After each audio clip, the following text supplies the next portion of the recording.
上门，对着我妈哭诉，说他才是我爸妈的亲生儿子。我妈懵了，我弟懵了，我也懵了。我弟小手一挥，要带我们去做亲子鉴定，而我妈则腿软着联系我爸。老许，你快回来，咱们儿子可能报错了。我知道呀。你怎么会知道？当初不是你嫌他哭得太凶，让我换了他吗？我就换了一个不哭的呀。我那是叫你换尿不湿。许文山，这事儿我不能再瞒你了。其实你不是我和你爸亲生的孩子，但是这么多年我们对你视如己出，现在要送你走，实在舍不得。但是没办法，你的亲生父母已经找上门了，现在就在楼下。还有我那个从没见面的儿子，他真的和我长得一模一样。现在他回来了，我也只能把你送回去了。我希望你不要恨妈妈。手机给我。上次的千亿身家霸总爱上清洁工的我，不是还没更完，怎么就追起新书了？他更新太慢了，我气了。既然你在忙，我就先走了。门带上，谢谢。古板无趣，就不能陪我玩会儿？和你那没趣的老爹一模一样。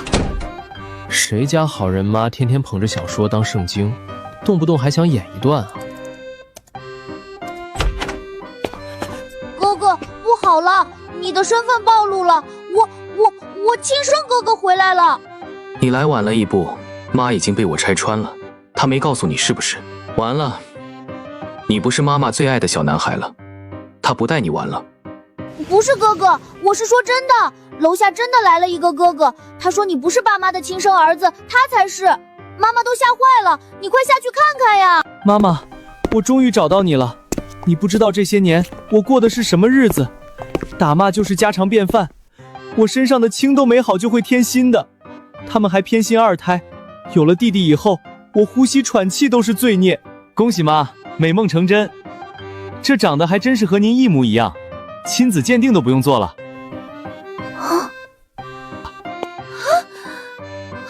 不是，文山，你过来扶我一把，我腿发虚。妈妈，我来。给你爸打电话，让他赶紧回来。我来。哥哥，我配拥有爸爸的电话号码吗？又菜又碍眼，果然是妈妈亲自生的。这下没悬念了，哥哥完了。哥，我把我自己判给你好不好？你要走的话，带我一起走。什么也不用说了，这事我知道。啊，你也知道，当初还是你做的决定，现在怎么都忘干净了呢？我做的决定？对啊，当初你嫌咱儿子哭闹吵你睡觉，让我换了他，这不我就挑了一个不哭的。妈，你还说过这样的话？我那是让你换尿不湿啊！爸爸妈妈，我求求你们不要怪哥哥，虽然他鸠占鹊巢了这么多年，享受了这么多年，但毕竟一切都不是他的错，你们不要赶他出去好不好？我可以不认你们，我也可以不回来住，只要让我在家里做个保姆，天天伺候着你们，天天看着你们就好了，我就心满意足了。这样啊，那家里有个储藏室，收拾收拾给你住，你看行吗？地方是小了点儿，但是好收拾。对，我们家的作息安排和保姆要求，我这就发给你。你闭嘴，我待会儿再和你算账。咱家又不是没有地方住，你别走了。你都不知道你亲生父母在哪儿，你去哪儿？对，哥哥你不能回去，我吃过的苦，我不能让你再去吃一遍。我的养父母，他们根本就不是人，你就当自己不是他们的孩子，千万不要搭理他们。你为什么这么不识趣？这不是你家，你不知道吗？你一个既得利益者，凭什么理直气壮地站在这里？鸠占鹊巢20多年还不够吗？既然这样，那我就等亲子鉴定结果出来以后再走。等待亲子鉴定的这几天，我本来不想搭理他，但他总阴魂不散地缠着我，在没人的时候各种刺激我，希望我自觉离开。有时候我甚至觉得他都不是一个男人，小家小气，哭哭啼啼，而且心思和小动作巨多。他会在我拆快递的时候察言察语。哥哥的品味好好哦，这件大衣一定不便宜吧？不像我都不会花钱，已经很多年没买新衣服了。傻孩子，以后妈妈给你买。爸妈，你们赚钱太不容易了，我什么都不要，能守着你们，我就已经很幸福了。而且他为了凸显节俭，晚饭啃剩的鸡骨头，他非要收起来，明天早上煲汤给我们喝，还故意站在楼梯口挑衅我。在妈妈出来的时候，抓着我的手，假装被我推落。哥哥，你为什么推我？你就这么容不下我吗？我知道你恨我回来抢走了爸妈的注意，可是我是无辜的呀！我想我的爸爸妈妈，想和他们在一起，我错了吗？站住！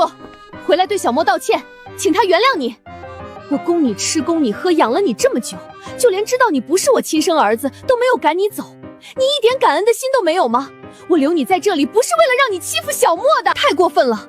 今天你一定要认真道歉，否则不管你爸怎么反对，我都一定会赶你出去。妈，宋君莫是新来的，他不知道，难道你也不知道咱家遍布监控？要一起去查一查吗？我忘记了。没事没事，咱下次换一个戏码，顺便也换个人设好不好？这次蠢了点，我不太喜欢。你刚来时那种破碎楚楚可怜的小白花就很好，我毕竟喜欢那种。妈，你什么意思？你觉得我在做戏冤枉哥哥吗？没有，我不是那个意思。如果不是，那你为什么在明知有监控却不阻止我，让我像个小丑一样？在你们心里，我是杂技团的猴子吗？那我应该有这个意思，还是没有啊？这么不好玩，又笨又蠢，演的还差，要不让你爸作假亲子鉴定，送他走得了。您和我爸还真不是一家人不进一家门。开会，开紧急会议。鉴定结果出来了吗？哎，这下完了，本来家里的人就不正常的多，现在再添一个，我都快要被逼疯了。鉴定结果既然出来了，你们打算怎么办吧？据我所知，许文山名下有不少房产和存款，都是你们送他的生日礼物或是成年礼物。他人住在这里，我可以不介意，可是他拿走的我的东西，总要还回来吧？还有他和秦氏千金的婚约不该再作数了。这件事你们和秦家谈了没有？他们是愿意取消还是换人？我的意思是，婚约可以继续。那个小姑娘我见过，人还挺漂亮的。你等一下，你先看一下这个结果。这怎么可能？我怎么可能不是你们的儿子？我明明偷听到我养父母说，他们故意换了孩子，他们想让自己的孩子过人上人的生活，他们仇富，所以他们对我百般虐待。你什么时候给你爸打的电话？我怎么不知道？怎么可能是我？我不是一直和你在一起吗？再说了，短短几分钟，他造假都来不及吧？也是，难道这就是夫妻的默契？一定是有人偷换了头发，是你，对不对？你不想抛弃现在荣华富贵的生活，也不想把未婚妻还给我，所以你换了我们的头发。你无耻，和你亲生爸妈一样不要脸，自己不努力，只想偷取别人的劳动成果，恶心，恶毒。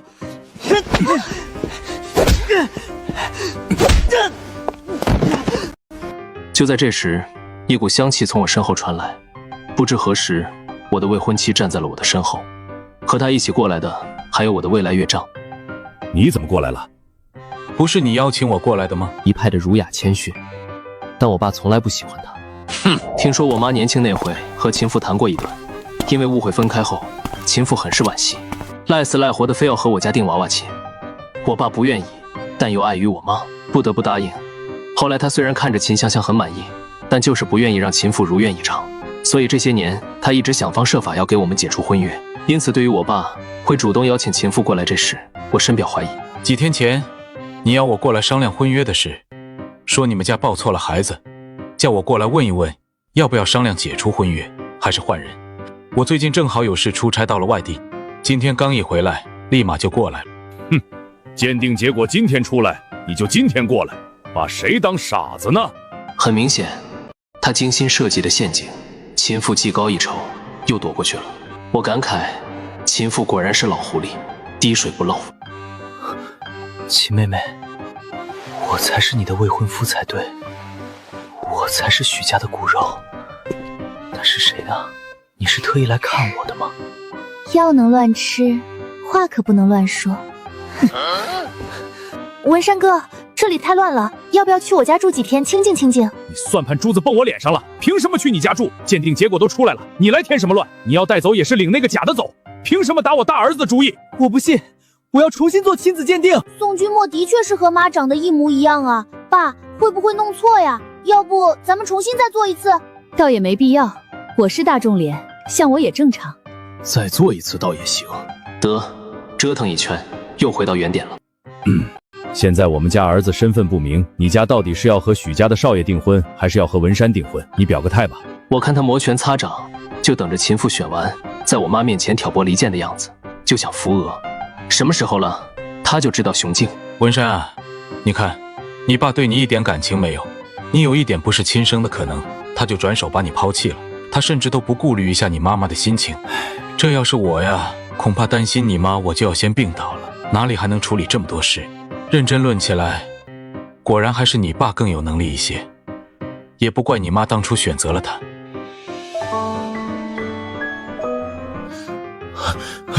你给我滚开！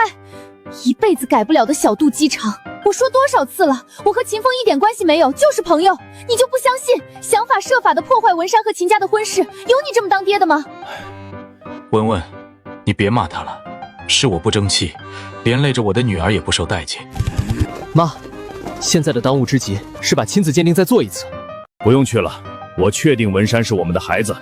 狗东西，这样都不上当。对不起啊，我也不知道你是冲我来的。其实只要文文高兴，我都行的。到底是怎么回事？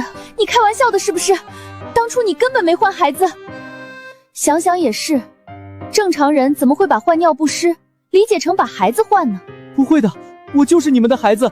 爸爸妈妈，你们怎么能不认我呢？我说这几天不见你，原来是自导自演，来碰瓷有钱人来了。你这个皮子，看老子不打个你！想做有钱人的儿子，你也配？还敢造谣老子偷孩子？你知不知道犯人口是要判刑的？看我不打死你！什么时候了，你还卖关子？到底是怎么回事？阿姨，容我猜测一下。你闭嘴！你小小年纪不学好啊！你爸欺负我就算了，你也想爬在我头上抢我的高光时刻？你不要命了！感觉到了秦香香的威胁，我爸终于吐出了真相。原来这几天等结果的同时，他一直在调查。他找了当年的医院和各种记录，再加上亲子鉴定结果的辅证，他终于弄明白了真相。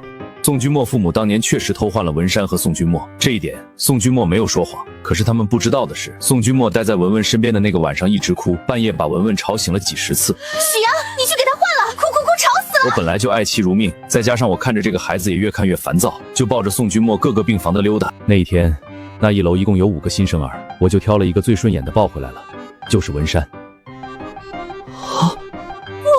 这不可能！世界上不会有这么巧的事。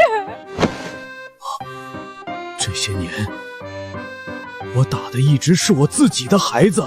不是这样的，你们在撒谎！你们觉得宋君墨被我们养废了，所以故意的，对不对？我就说嘛，有钱人家的门怎么可能这么好进，连警报器都没有？对，老头子你说的对，一定是这样。叔叔，你怎么就这么确定文山哥一定是你的亲骨肉呢？只是因为亲子鉴定吗？哼，一份亲子鉴定容易出错，这么多份总不会一起出错。我和我妈的，我和我爸的，我和我弟的，宋君墨和我妈的，宋君墨和我爸的，宋君墨和我弟的。事情结束后，我爸报了警。原来他在调查真相时，意外发现宋家父母还有涉嫌非法拐卖人口的相关线索。他们自从换孩子得手后，就突发奇想，怎么就不靠这个发家致富呢？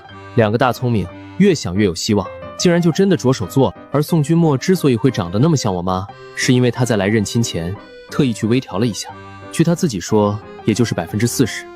他本来是怕光靠血缘关系打不过我20年的相处，所以想用一张相似的脸加大胜利的筹码。他之所以调整成我妈的样子，是以为女人会比较感性心软，没想到遇到了我家这种不按套路出牌的，直接百搭。宋家父母被帽子叔叔带走后，宋君墨也没闲着，他开始频繁出现在我身边，哦不，准确的说是秦香香身边。秦妹妹，真对不起，我也没想到我爸妈是这样的人，我也不知道事实真相会是这样，你能原谅我吗？虽然我的身份是假的，但我爱你的心是真的。你能给我一次公平竞争的机会吗？让我证明我除了运气不如他，其他的一切都远强于他许文山。宋君墨，滚出去！保安！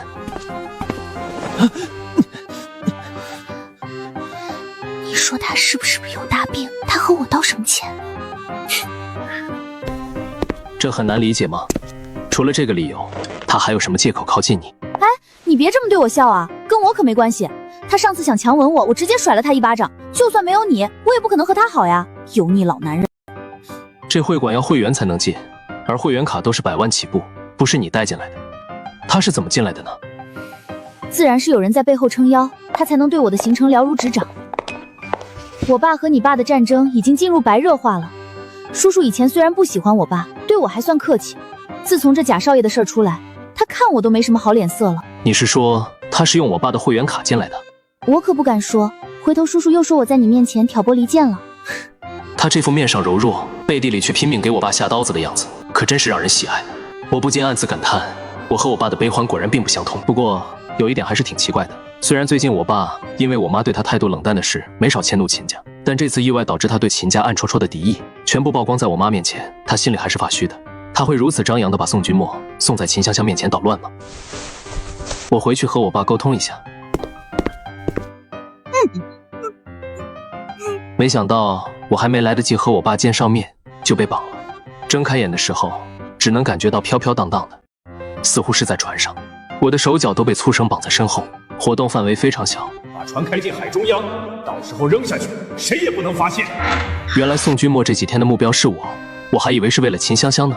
就算嘎了我，宋君墨也不可能取代我去做许家的真少爷。我不太明白，你们折腾一圈只是为了犯罪吗？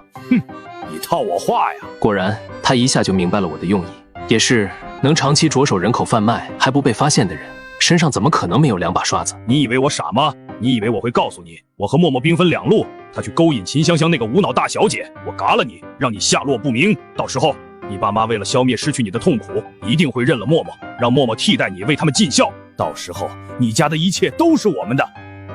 我当初换孩子的目的不就达成了吗？老头子，你和他说那么多干什么？船到中央了，快动手吧！要不是阴差阳错，这些年受虐待的就应该是你，而不是我的默默。想到这一点，我就恨不得把你千刀万剐。现在算你命好，我可以给你一个痛快。等一下，你以为宋君墨真的会听你的话吗？也不想想你们虐待了他多少年，他恨你们都来不及了，怎么可能帮你们？他故意配合你们把我抓来，就是为了让你们坐实犯罪嘎人的事实，想把你们送进去。你们别忘了，我还有一个弟弟，只是失去我这一个儿子，会让他们丧失理智，认一个外人当孩子，并且把家产都给他吗？这么愚蠢的主意，宋君墨敢说，你们居然也敢信？看到我身上这个胸针了吗？监控已经实时传上云平台了，等你们一靠岸，就会看到你们的乖儿子戴着帽子叔叔等着你们。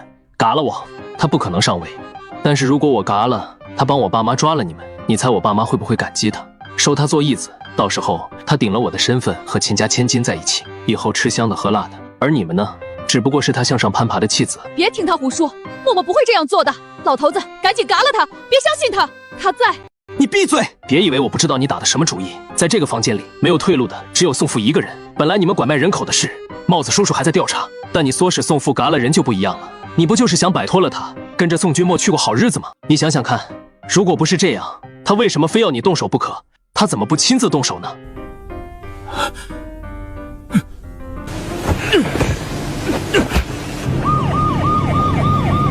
还好你没事。好在项链廉价，他们没有看上，你们才能这么快根据定位找到我。这条项链是我5岁那年我爸买给我妈的生日礼物。那段时间，我妈迷上了新出的一款十字架项链，天天把着图片看，就等开售就去抢。我爸也有心，故意记下十字架的款式，打算买下来送给她当生日礼物。也是不巧，他等了那么久，到了开卖那天却被抢空了。回去的路上，他经过一家2元超市，橱窗里摆着一个一模一样的十字架项链，于是我爸兴致勃勃买了回去，最后得了我妈一顿臭骂和分房睡的结局。老婆，这样多浪漫啊！你想想看，如果将来你有什么事，我第一时间就能赶到你身边。这什么理由？比三流网文作者为了凑字数乱编的情节都要烂！你给我滚！后来那个项链就到了我手里，我一直戴着，用行动表明我真的很喜欢这个创意。我妈才肯给我爸一个机会，让他买了真的弥补。再后来戴习惯了，就忘了摘下。没想到时至今日，竟然真的救了我一命。爸，你的会员卡为什么会给宋君墨用？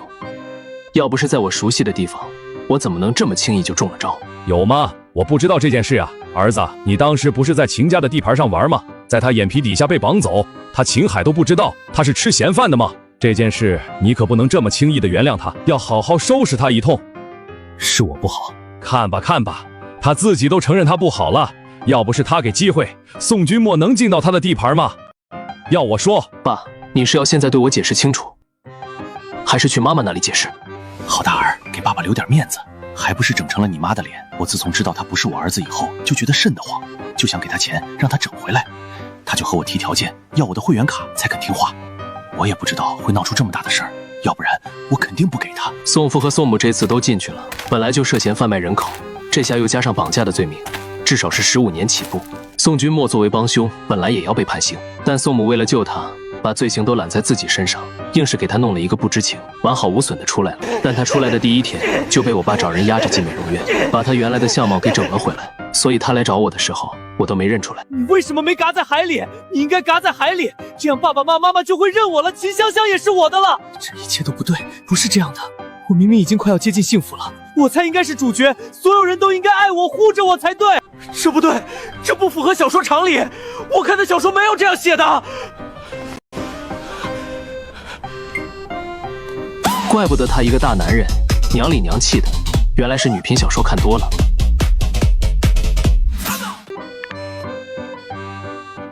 看见了吗？小说看多了就是这样，脑回路都不正常了。我早删干净了，现在啥都不看了。不信你问问你弟弟，我最近是不是不拉着他演了？妈妈已经长大了，儿子你就放心吧。但我分明听说，我爸之所以对宋君墨的长相如此在意，是因为我妈到处和人说，我爸变了，不爱他了，开始养替身了。我也没和宋君墨多说废话，直接好心的帮他送进了当地最有名的精神病院，然后把他日常动态做成汇报文档，存进了我妈的小说软件，供他定期学习。后来还听说，宋君墨总在里面发疯，情绪极度不稳定。这不是真实的世界，这其实只是一本小说，我是里面的恶毒男配。我也想做个好人，可我没得选，你知道为什么吗？我不作妖，作者就没有剧情写，字数就不够，他就没法交稿。对，就是网上那种三流写手。他疯起来的时候连自己都骂，但有时候又逻辑清晰的和正常人一样。听我说，真假少爷也不一定要敌对嘛，我们也可以很甜的。我遍览小说，不信你放我出去，我展示给你看。加大药量。